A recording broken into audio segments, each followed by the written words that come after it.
Hello my peeps, this is Kat, aka Kakibot, and today I am once again bringing you a little slice of Scotland on my channel. We're gonna start off relatively easy, which is by making a video about things to do and see around Loch Lomond. I say easy because compared to, let's say, Loch Ness, Loch Lomond is pretty accessible. It's pretty close to especially Glasgow, but in general there are good connections by public transport. We are here by car, but I'm gonna do my best to keep notes on screen about how to get to some of these places by train or perhaps bus. And you can probably tell that we are not actually starting by Loch Lomond. We are in Helensburgh, which is kind of by River Clyde. It's kind of like almost hitting the west coast of Scotland on the sort of similar level to Glasgow. I like starting here because one of my favorite coffee shops is here and I almost never get the opportunity to come back to it. It's called Overflow. It is actually mentioned in the Indie Coffee Guide, my go-to guide to Scotland when it comes to having good coffee. We're gonna grab some cake and after that we're gonna show you a bit of quintessentially Scottish art, and after that we're gonna make it all the way to Loch Lomond and see what is to do there. I would actually like to feature a little hike in this video, so hopefully you're also ready for adventure. I'm gonna protect my scalp today with my banana bread hat. Yes, it is. I feel like my ears are sticking out. Do I look like a cute elf or do I look like a horrible goblin? I don't know, let me know in the comment section. Okay, let's go on an adventure.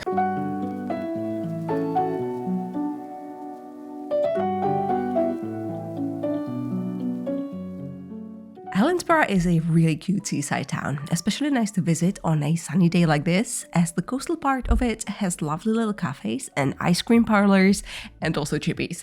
It is also the birthplace of the inventor of the television, John Logie Baird. But yes, for me it is mostly, famously, the home of Overflow, a lovely cafe with really tasty bakes and the most colorful interior.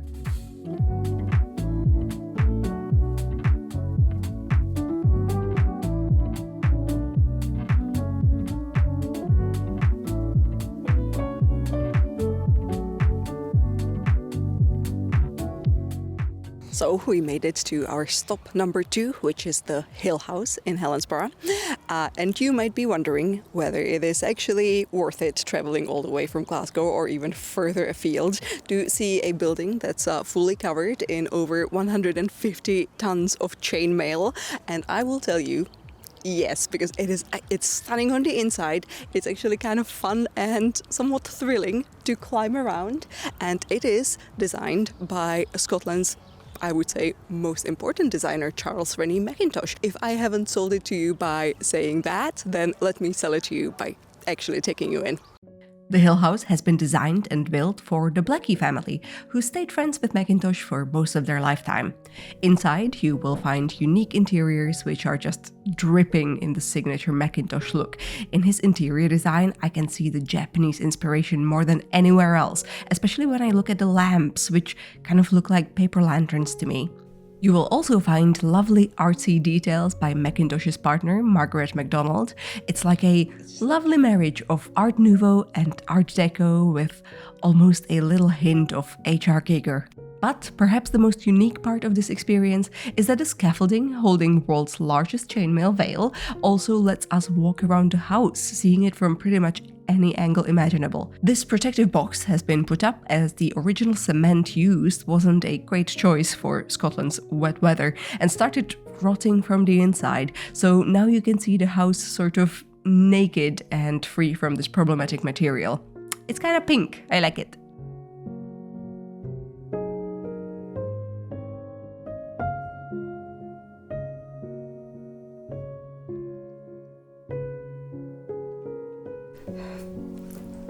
So what did you just say those taps were? They're hot, cold, shower and needle. What's wrong with you? Mackintosh, not you. You're fine, we don't have a needle shower at home.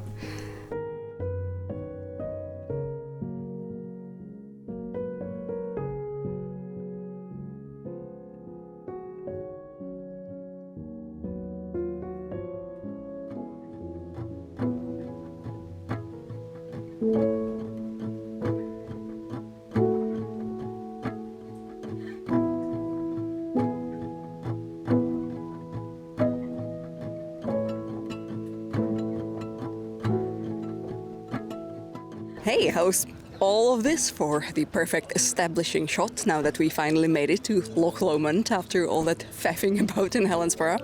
As you can tell, this loch is humongous and there are so many little islands on it. There's actually one island that does have a little restaurant on it, so I'm guessing that you probably have to make a booking and then be like hauled over there by like a little ferry, but I've seen the menu, so you're not getting me there.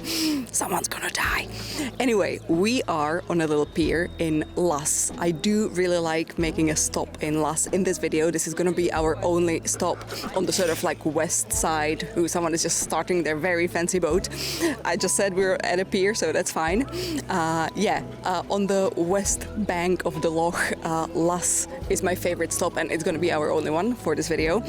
It is very picturesque, makes a really nice sort of opportunity to stretch your legs. There's a bathroom here, you can buy ice cream here. If you're traveling around the loch, you should stop by here.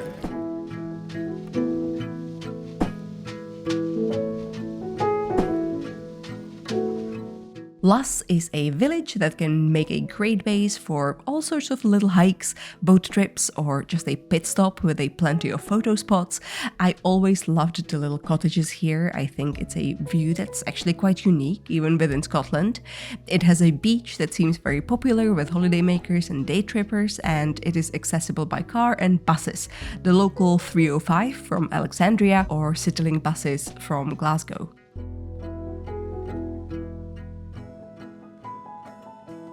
We are in Balloch now, which is at the south end of the loch. It is pretty easily accessible by train from Glasgow and other places. And the next tip is not going to be the most inspired one of my tips, but I think that if you are visiting Loch Lomond, especially if this is your first time, then you simply have to take one of the little boat cruises. There's also trips that you can take on like a power boat.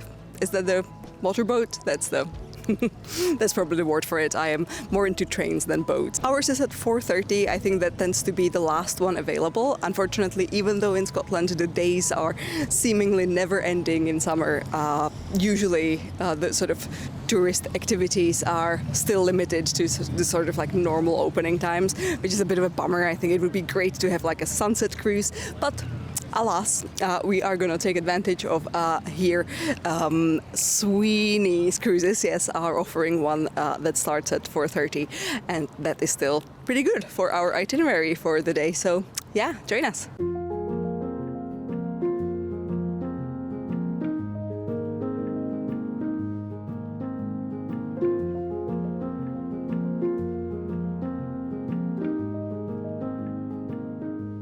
By surface area, Loch Lomond is the UK's largest lake, and it sure does feel like it. When you take the boat, the hour-long cruise offers what seems like a pretty tiny circuit, but still very much worth it, especially on a sunny day. You're gonna meander around the many little islands speckled on the lake. I believe there's 30 in total, and you will also inevitably dream of having the freedom of a motorboat. Don't little islands just give you the most intense itch to go explore? And a bonus fact for my Euro buddies especially, the Inchmurrin Island has a lovely naturist colony on it.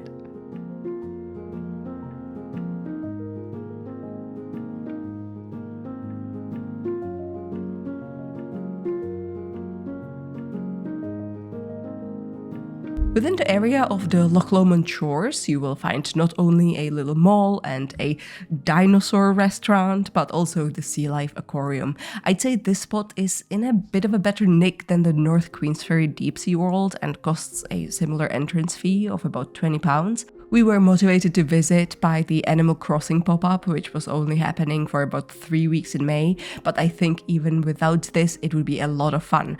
There are so many lovely critters, crustaceans, sharks, rays, and even otters, and if you time things well, you can watch them be fed too.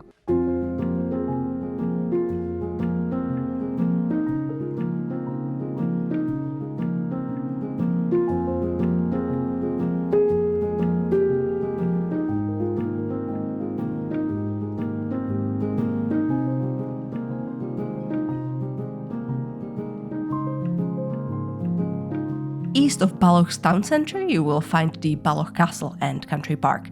The castle itself is not accessible, honestly, it's barely visible, but the country park is lovely and huge, and the parking here is free. It follows a long hill, which is perfect for picnics and walks, and at the bottom there seems to be access to the lake, so if you want to refresh your toesies, you absolutely can do so here.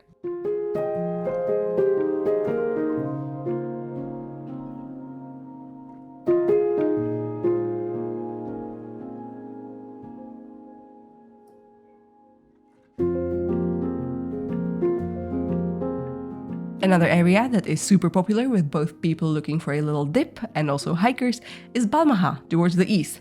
It gets quite busy here on a sunny weekend, but I still think it's a great stop for either an ice cream pit stop at St. Mocca or a dinner at the Oak Tree Inn, which is an award-winning pub. Actually, it smelled gorgeous. I would love to come back here. Or alternatively, another area for grabbing coffee or lunch is Dryman. We only made it here too late to actually test out any of the cakes and bakes, but at least we checked out the cemetery.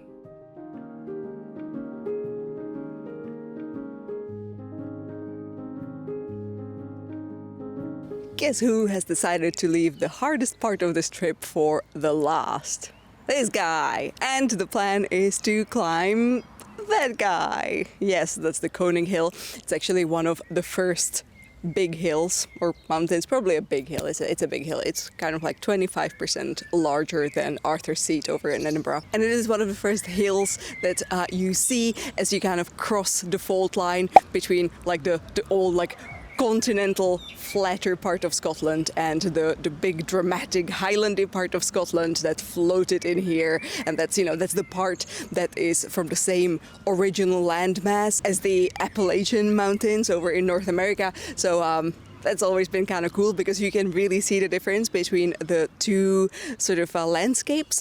Anyway, yeah, so kind of to celebrate those two rocks floating into each other millions of years ago, we're going to attempt to climb that. We're gonna at the very least try, and the outro is gonna be from wherever we make it. I'm carrying some snacks. I do have jelly babies as recommended by my Trekkie hill walkie friends. I do have a pasta salad and some chicken to eat on top. That chicken has been sitting in the car for most of the day, so it's a bit poofy, so we're also maybe gonna ourselves. Fun for everyone to be had.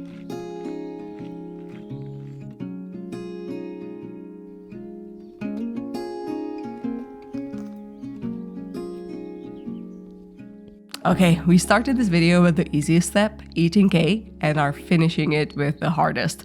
Conic Hill is a 4-kilometer there and back trail with a relatively steep and quite relentless incline. Basically, it's all incline. Most of it is made out of steps. At the bottom, they are very nice and civilized. Towards the top, they start feeling more like a little rock scramble. You might even run into some new woolly friends. In the halfway spots, you already get some nice views, so if you can't make it all the way up, even this will lead to some spectacular vistas. But as the weather treated us right and we did have enough energy in us, despite it being 8 p.m, we did eventually conquer the Conic Hill in its entirety and finished with a little pasta salad and chicken that has been slowly poofing up in my backpack in the 22-degree heat the whole day. Yum.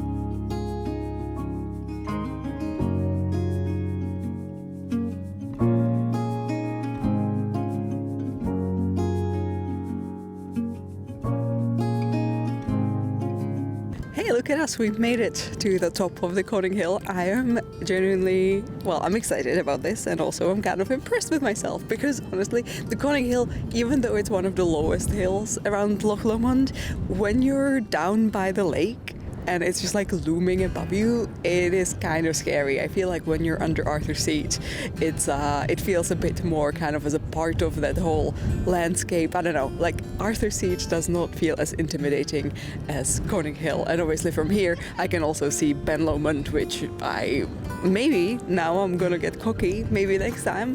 I'm coming for you, Ben Lomond. Okay, we're gonna stay here until the sunset. Hopefully gonna get some nice shots. It's a bit too windy to fly the drone, but I think that I'm still gonna manage to get something pretty in the can, and then we're gonna scramble down, hopefully not roll any ankles. If you want to kind of keep up with what I'm up to, don't forget to visit me on Instagram. Kakibot for illustration and cosplay, Kaki blog for life in Scotland and tips for where to eat and where to visit. Also, if you would like to get more content from me, then I do have a Patreon now. I've had it for some time. I do post an almost monthly bonus video, which means by now there's actually 25 bonus videos, which is quite a lot. So if you become a member, you're gonna get access to quite a lot of cool bonus stuff. Okay, I think that's really it from me. Hopefully you enjoyed the fabulous, beautimous Loch Lomond, and that you rooted for us climbing up Conic Hill. And I shall see you soon. Let me know what's your favorite hill in Scotland, or mountain, or Munro.